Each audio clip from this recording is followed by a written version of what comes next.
este último domingo, ya que voy a estar acá molestándolos o fastidiándolos, para poder obviamente tener... Ustedes han recibido una hojita como esta, y en esta hojita la idea es que tú puedas ir escribiendo y tomando notas.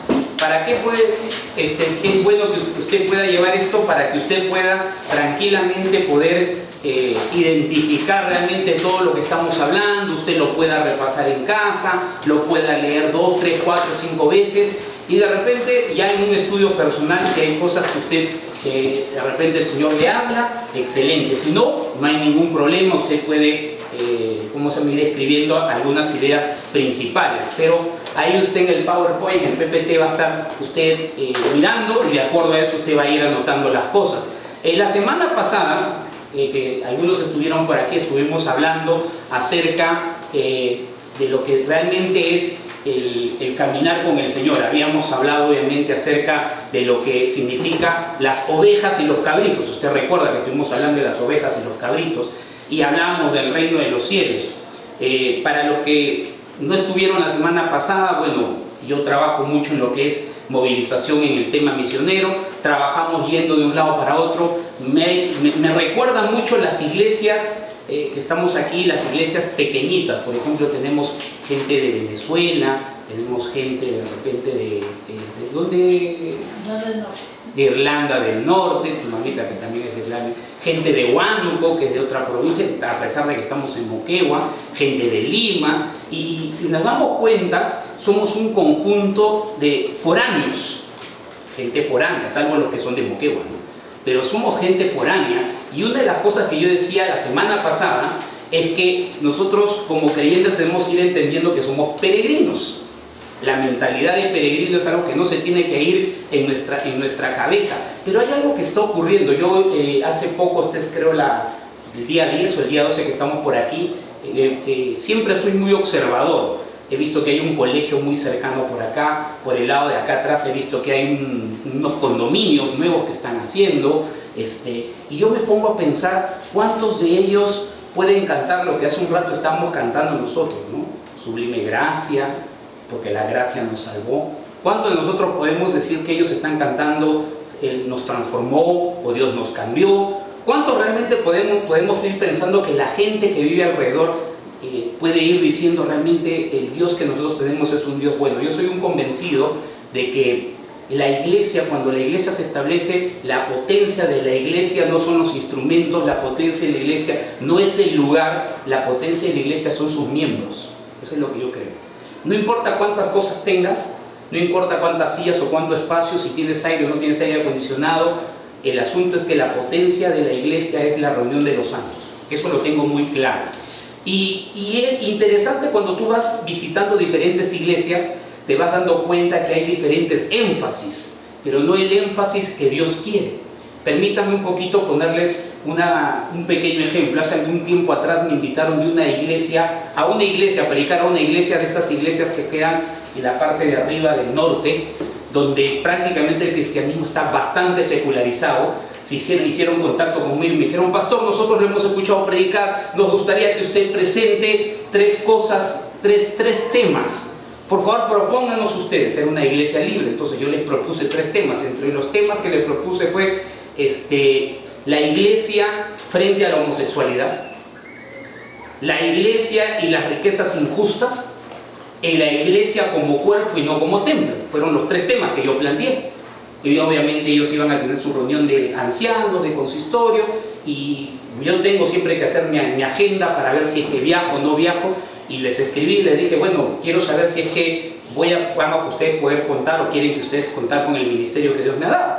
Y ellos me respondieron diciendo: pastor, mire, lo siento, lo lamento, discúlpeme, pero los temas que usted ha planteado son temas muy fuertes, son temas que nos van a causar problemas. Entonces la iglesia y el grupo de ancianos ha decidido no invitarlo, porque realmente usted va a causar un problema dentro de la iglesia. Entonces yo le decía: pero eso está dentro de la palabra. Si hablamos dentro, no, es que nosotros queríamos que usted hable más del amor, de la paz y del perdón, ¿no? Y yo le dije: bueno, yo creo que eso es bueno, le digo, pero si ustedes me han planteado temas que puedan mover a la iglesia, un poco esa es la idea. Al final me dijeron, no se preocupe, pastor, nosotros no nos llamen, nosotros lo llamamos. Hasta ahorita han pasado ya 6 años y estoy esperando que me llamen, ¿no? Pero es interesante porque a veces nosotros el Evangelio tratamos un poquito de adaptarlo a la realidad. Y creo que la palabra no puedes adaptarlo. La palabra tú tienes que hablarlo tal cual como es.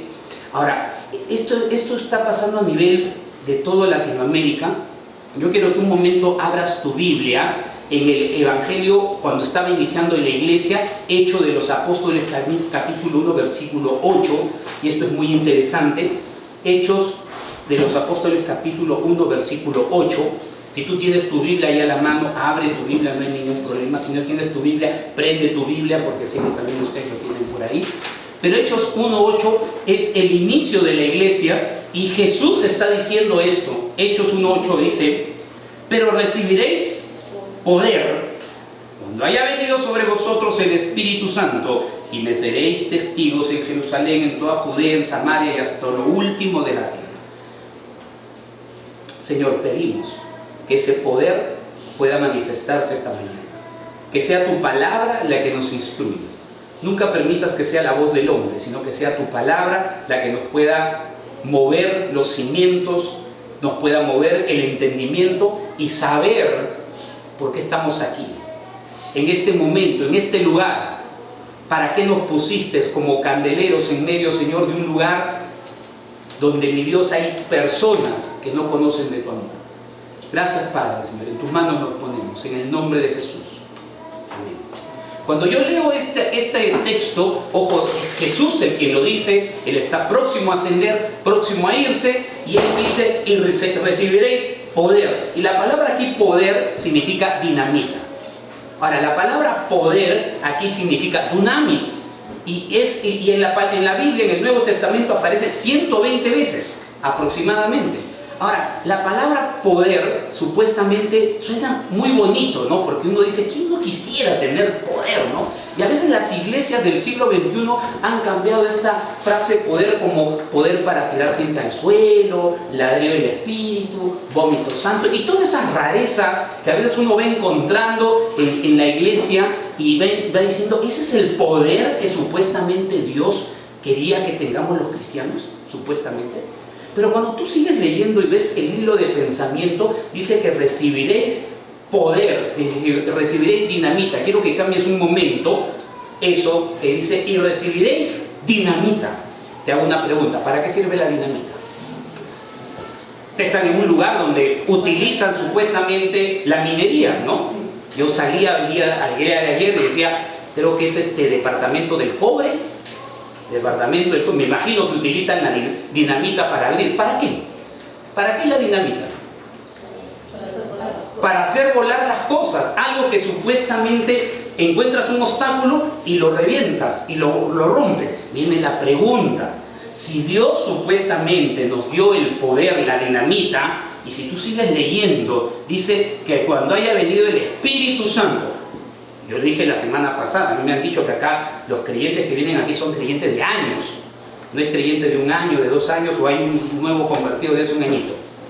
Ninguno. O sea, quiere decir que yo estoy hablando a creyentes maduros, creyentes que conocen la Biblia, creyentes que han abierto el Evangelio, creyentes que saben de la palabra de Dios. Y cuando dice que ha recibido el Espíritu Santo, viene la pregunta, ¿okay?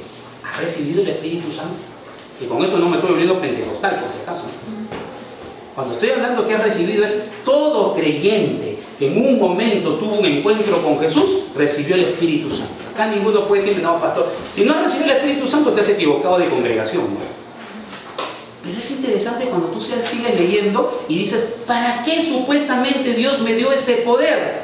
Y dice la palabra de Dios, para ser testigos en Los Ángeles, en Moquegua, en Ica, en Hilo, en Croacia, en Tailandia y más allá de lo último en la tierra. Y acá hay un mal entendimiento de mucha gente. Mucha gente piensa que el hacer y pensar en el tema del trabajo de la evangelización es, primero hay que empezar solamente con Los Ángeles.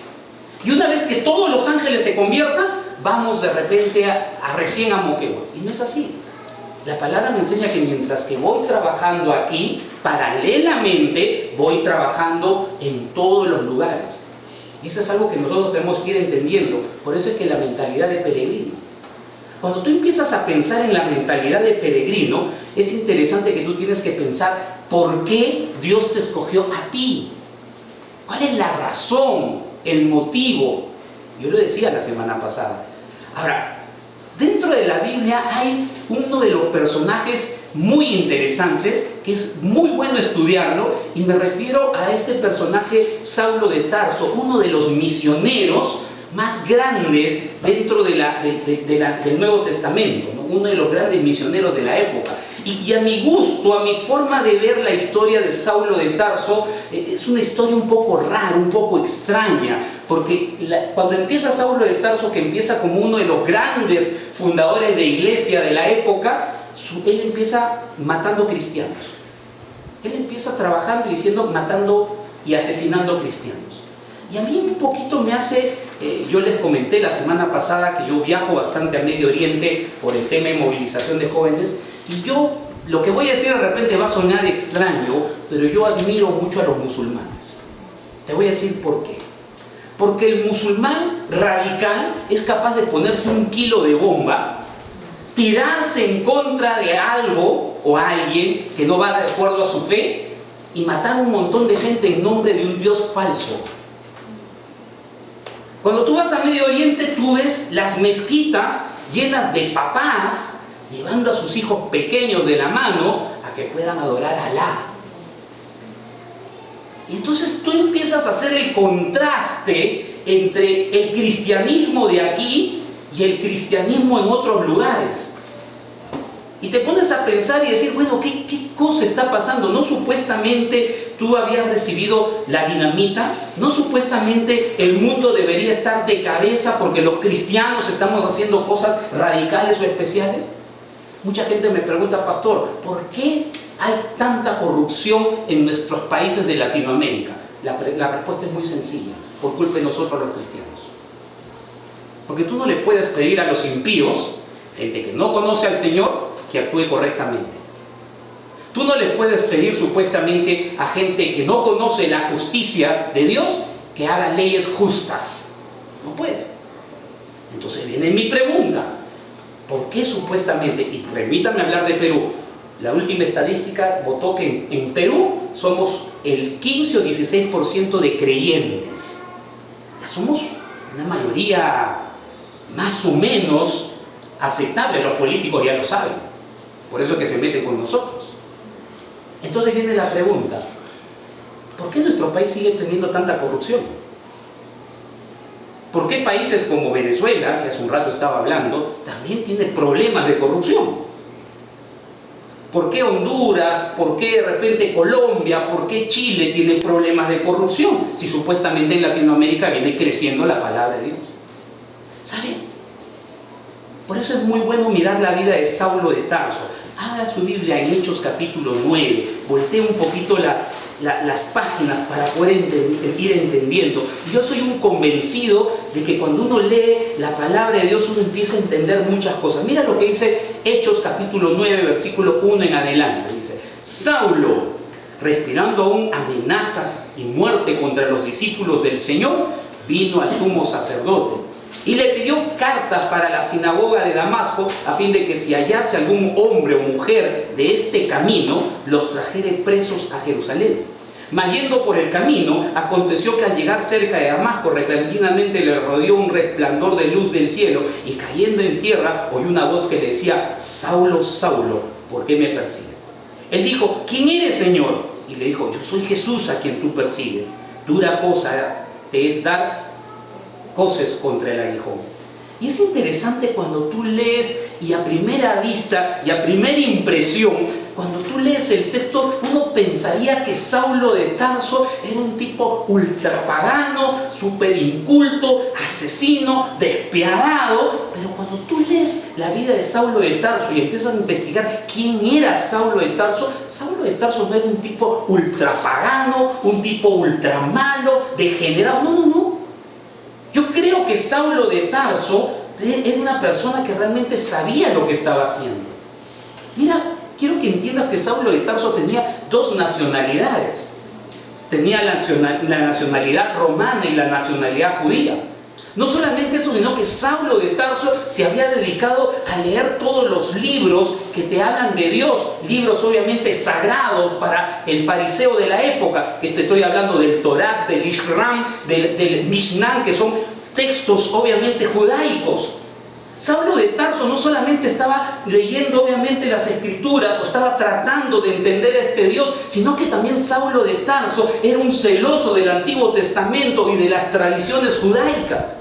Saulo de Tarso era conocido como fariseo de fariseos, no como ahora que en broma decimos, habla fariseo. No. El fariseo era aquella persona que era celoso de las escrituras. Saulo de Tarso se conocía los 21 nombres de Dios. Dios Elohim, Dios Rajá, Rafá, Dios se conocía todos los nombres de Dios. Sabía cuáles eran las características, sabía cuáles eran las virtudes y se dedicó toda su vida supuestamente a conocer las sagradas escrituras. Ese era Saulo de Tarso. Pero es muy interesante porque Saulo de Tarso tiene la vida muy similar a los cristianos del siglo XXI. Yo hace un rato hablaba con una hermana que es paisana mía, huanuqueña, que me dice que vino del otro lado, está aquí en Moquegua, y viene la pregunta, ¿por qué Dios la trajo aquí? Y hablaba con una hermana venezolana que está por acá, y también viene la pregunta, ¿por qué Dios te trajo aquí? ¿Sabes? Saulo de Tarso supuestamente nos da a entender cómo es el cristianismo del siglo XXI. Y yo veo muchos cristianos que conocen mucho de la Escritura, hablan mucho de la Escritura, conversan mucho de la Escritura, van los 52 domingos al culto, pero no hacen nada. Y esa es la tragedia de la iglesia del siglo XXI. ¿Sabes?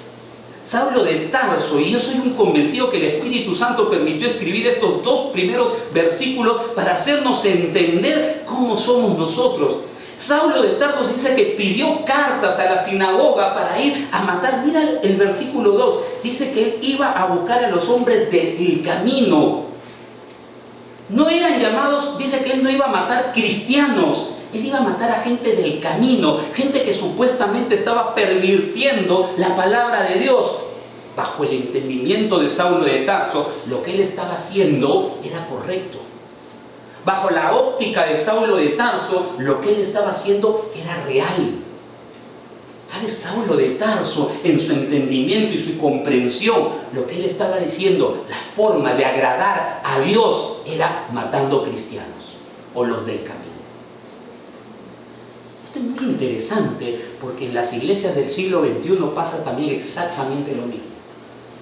Creemos que la tradicional, creemos que la forma que hacemos, la forma que cantamos, lo como debería ser, decimos es lo único que hay para que la iglesia siga avanzando. Te tengo una mala noticia.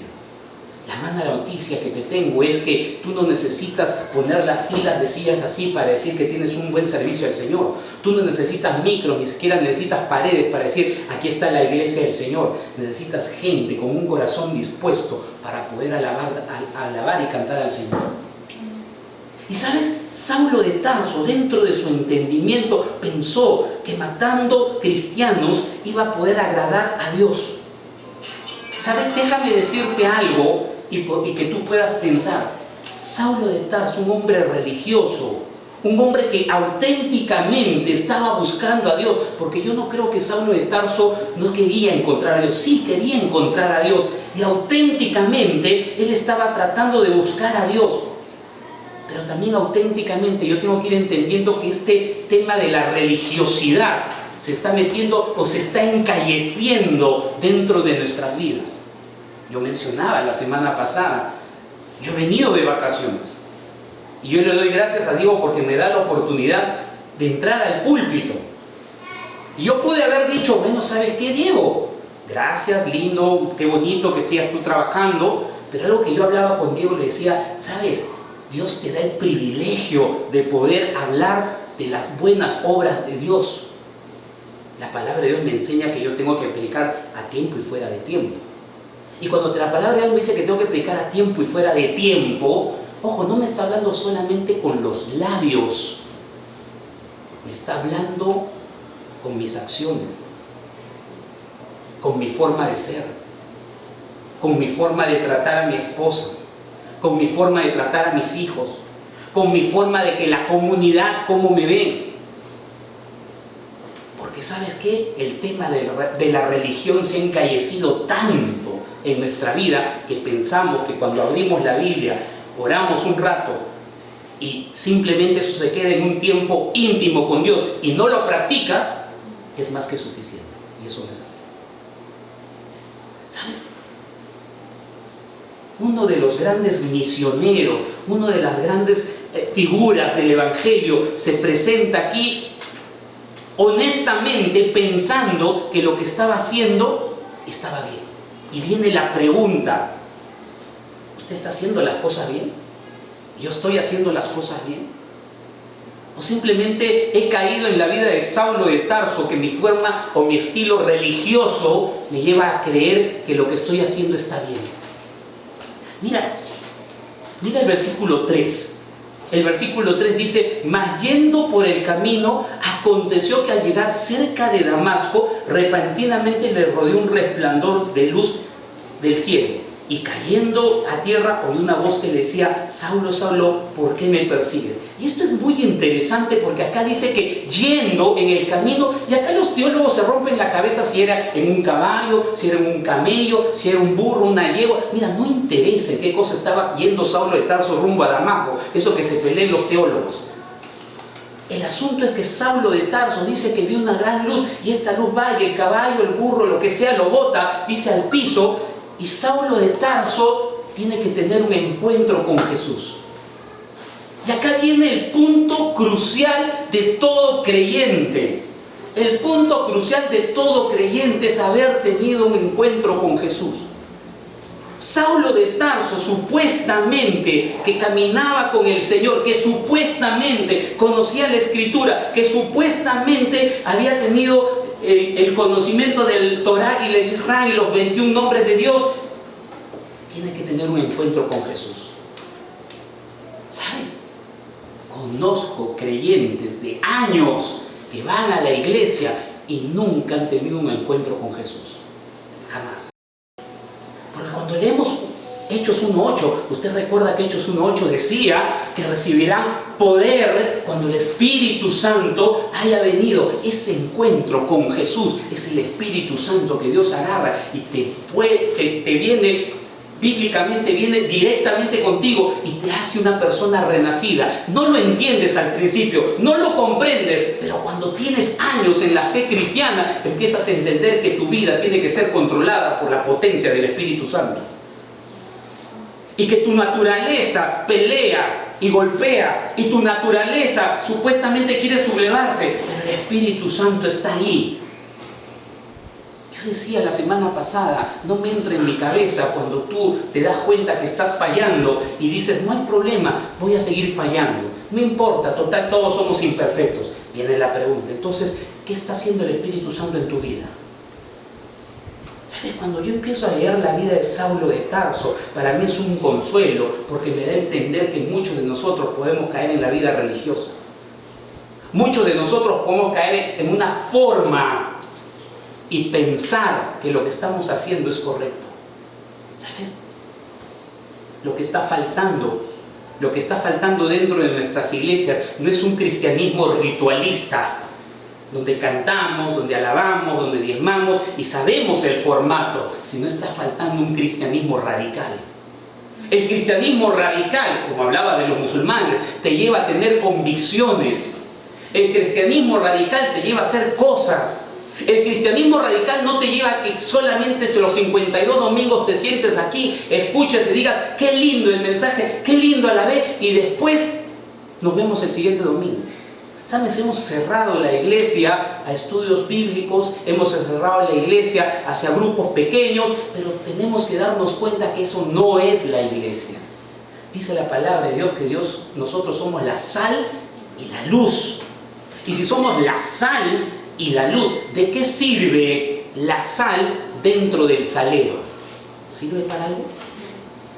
¿De qué sirve la luz debajo de la mesa? ¿Sirve para algo? Si Dios te puso en este lugar, ojo, este es el último domingo que yo predico y me voy, pero usted se queda. La pregunta es, ¿por qué Dios me puso aquí? Y si vas a ir a otro sitio, ¿por qué Dios te puso ahí? ¿O nos vamos a seguir conformando con seguir viniendo los 4, los 5, los 10 o los 15 que somos, diciendo qué bonito, qué lindo el culto, qué hermoso el sermón? Saulo de Tarso tuvo que tener un encuentro con Jesús. Y yo quiero que tú seas honesto, honesta delante del Señor. Saulo de Tarso tuvo que humillarlo. Y tuvo que humillarlo a Saulo de Tarso y tirarle sus títulos al piso, porque eso es uno de los problemas que nosotros tenemos. Yo tengo tantos años de creyente, yo hice esto antes, mira la iglesia que yo fundé acá. Mira, un ratito, Dios no le interesa tus títulos. Dios no le interesa cuántos libros escribiste, Dios no le interesa cuántos doctorados, maestrías tienes, Dios no le importa cuánto dinero tienes, Dios no le importa cuántos años en la vida cristiana tienes. A Dios le interesa primeramente tu obediencia.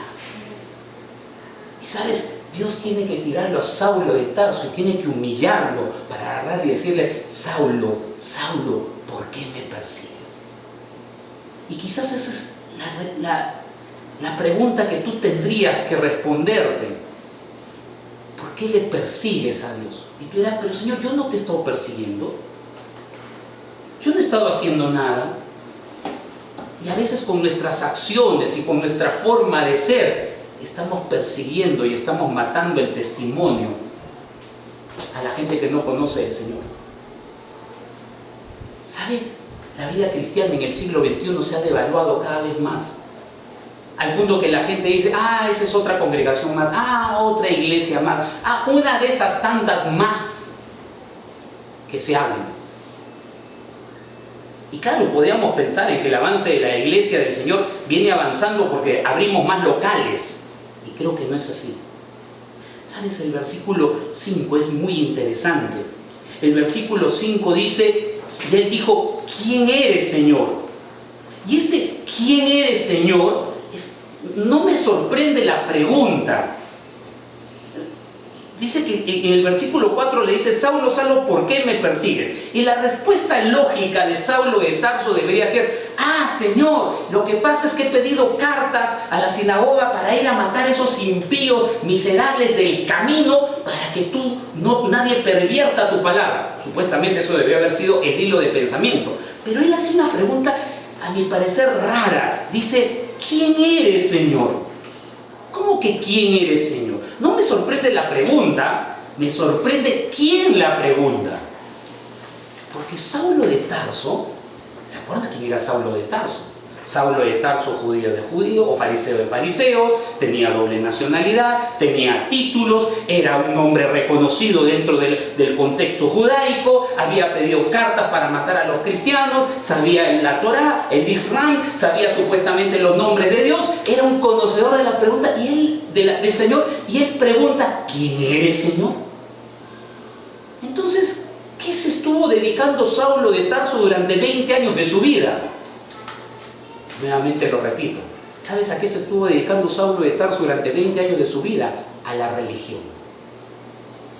Y no te estoy hablando de la religión musulmana, no te estoy hablando de la religión hinduista, te estoy hablando de la religión evangélica.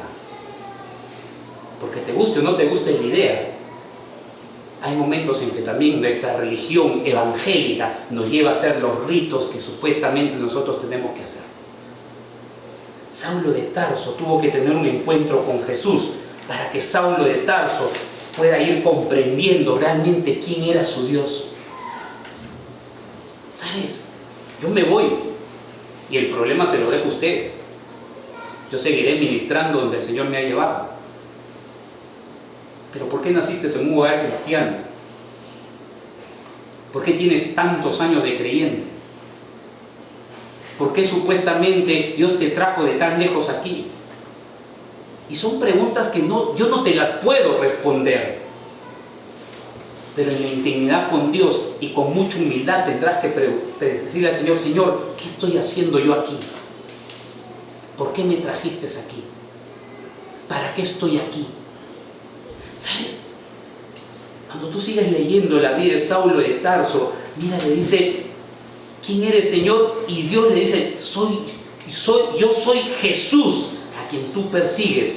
Dura cosa te es dar coces contra el aguijón. ¿Sabes? Saulo de Tarso quizás no había entendido, no había comprendido. Su mente religiosa estaba solamente en las formas. Y este es uno de los problemas de la iglesia del siglo XXI. No, la forma de cantar es así, la forma de alabar es así, la forma de hacer es así, y la forma de orar es así, y la forma... Y realmente Saulo de Tarso se perdió, creo que, el sermón. Y yo quiero que vayas un momento a Hechos de los Apóstoles. Y Hechos de los Apóstoles, él se había perdido este sermón, yo te aseguro. Hechos de los Apóstoles, capítulo 2, versículo 36. Hechos de los Apóstoles 2:36, y acá viene la predicación de Pedro. Seguro él se había quedado dormido en el culto mientras que había ido. Quizás de repente él había, no sé, estaba pensando que tenía que cocinar hoy día tallarines San Alfredo. Quizás estaba pensando de repente que él ya tenía que comprar el pasaje para regresarse a Lima. No lo sé qué estaba pensando Saulo de Tarso, pero él se perdió este sermón porque ya Pedro lo había dicho. Pedro ya había anunciado. Si tú lees luego en casa el versículo 2, te vas a dar cuenta que la predicación de Pedro era toda la historia del pueblo judío que supuestamente él conocía. Pero miren lo interesante que dice casi al final del sermón. Versículo 36 dice: sepa pues ciertísimamente toda la casa de Israel que a este Jesús, a quien vosotros crucificasteis, Dios le ha hecho Señor y Cristo. ¿Saben? Nosotros todavía no hemos entendido en la iglesia del siglo XXI este sermón. Dice la palabra de Dios que él le dieron 2 títulos. Y estos 2 títulos para mí son muy interesantes porque dice que le llamó el Señor y el Cristo. Ahora, ustedes son lectores de la palabra de Dios, ustedes conocen, son creyentes antiguos, ya saben la palabra de Dios. Y estos 2 títulos, uno es, cuando habla de Jesús Cristo, es el Christus, ¿ok? Y el Kyrios. Y el Christus es el que ustedes conocen. El Christus es ese lindo, bonito, el Dios que me salva, el Dios que me sana, el Dios que me santifica, el Dios que me cuida, el Dios que me responde, el Dios que me da, el Dios que es bueno, el Dios que es bondadoso. Ese es lindo, ese Dios nos encanta. Ese Dios es hermoso porque ese Dios me va a aguantar todo. Pero la iglesia del siglo XXI se ha quedado ahí. Y te tengo una mala noticia. No está mal, pero ese es el 50% del Evangelio, nada más. Ese 50% del Evangelio hemos creído que es el 100%. Dios no solamente ha venido a darte vida, a salvarte. Dios no solamente ha venido para que tú seas una buena persona. Dios no solamente ha venido para limpiarte tus pecados. Dios no solamente ha venido para que tú tengas vida y vida en abundancia, sino también tienes el otro 50% del Evangelio, que es el Kyrios. ¿Sabes qué cosa significa Kyrios? Kyrios significa amo y dueño y señor absoluto de todo. Yo lo decía la semana pasada.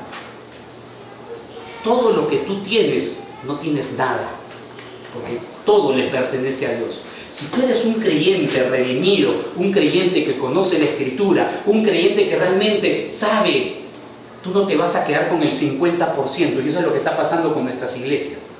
El otro 50% es que Dios es amo y dueño absoluto de todo. Y si Dios es dueño y amo absoluto de todo, ¿qué estás haciendo con todo lo que Dios te dio? Porque si tú dices que este Dios, este Christus y este Kyrios, porque estamos hablando de un 100%, es tu Señor, y fuiste bautizado y el Señor te redimió y te limpió y tuviste un encuentro con Jesús, ¿por qué tú no estás haciendo las cosas que Dios te está demandando que hagas? ¿Sabes? Yo entendí algo y a veces teníamos discusiones con mi esposa cuando hablábamos de la vida de nuestros hijos. ¿Sabes? A veces los creyentes están más empecinados que sus hijos sean grandes hombres intelectuales, que tengan buenas carreras, pero con el corazón lejos de Dios. Yo prefiero tener hombres, mujeres sencillos, que no tengan grandes títulos, pero que siempre estén pegados bajo la cruz de Cristo, porque han entendido que su Señor es el Kyrios, amo y dueño absoluto de todo. Y no importa si el Señor en algún momento nos pide la vida de nuestros hijos, o dicen, ¿sabes qué? Voy a levantar a tu hijo, a tu hija, para que sea un misionero, o sea un predicador de la palabra, y se vaya a Tanzania, alabado sea el Señor que se vaya, pero que siempre esté pegado a la cruz de Cristo. Cuando tú entiendes al Kyrios y al Christus, recién tu evangelio es 100% creíble. Recién tu evangelio lo has entendido. Recién te das cuenta que tú no tienes nada, pero al mismo tiempo lo tienes todo, porque tu todo es tu Cristo y tu Kyrios. Quiero terminar solamente con 2 preguntas, simples y sencillas, para que tú te lo lleves a casa. ¿Qué tipo de Dios tienes? ¿Un Dios religioso? ¿Un Dios acomodado? ¿Un Dios que te perdona todo? ¿O un Dios que realmente te demanda cosas? Un Dios que, a pesar de los años que tú tienes, los errores y las equivocaciones, siempre te va a demandar cosas, porque en algún momento Él te va a pedir cuentas de todo lo que tú tienes. Y si Él es dueño de tu vida, y tú dices, sí, Dios es dueño de mi vida, ¿qué vas a hacer ahora? Tú tienes 2 opciones: seguir viniendo los 52 domingos al culto, seguir cantando bonitos coros, seguir pensando que la forma de alabar es así, o comenzar a vivir como un cristiano radical que empiece a cambiar su forma de pensar, y que no seamos 4, 5, 10 siempre en este lugar, sino que tu cabeza esté pensando, ¿por qué la gente no conoce del amor de Jesús? ¿Qué estoy haciendo para que esta gente conozca del amor de Jesús? ¿Cómo es mi vida frente a la gente que mira hacia afuera? Le vuelvo a repetir, yo me estoy yendo. El problema es para ustedes. La demanda es para ustedes, no es para mí. La demanda me caerá a mí cuando yo esté nuevamente en el lugar donde yo ministro. ¿Quién es tu Dios? Permítame orar. Y te voy a pedir un momento que te tomes un minuto a solas con Dios. Olvídate de la persona que tienes al lado.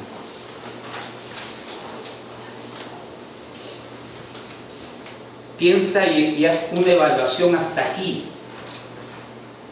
¿Para qué Dios te trajo? ¿Por qué Dios te permite que experimentes lo que experimentas? ¿Para qué llegaste a este lugar? Te vuelvo a repetir, la potencia de una iglesia no son sus instrumentos, no son sus paredes, no son la tecnología, sino son sus creyentes.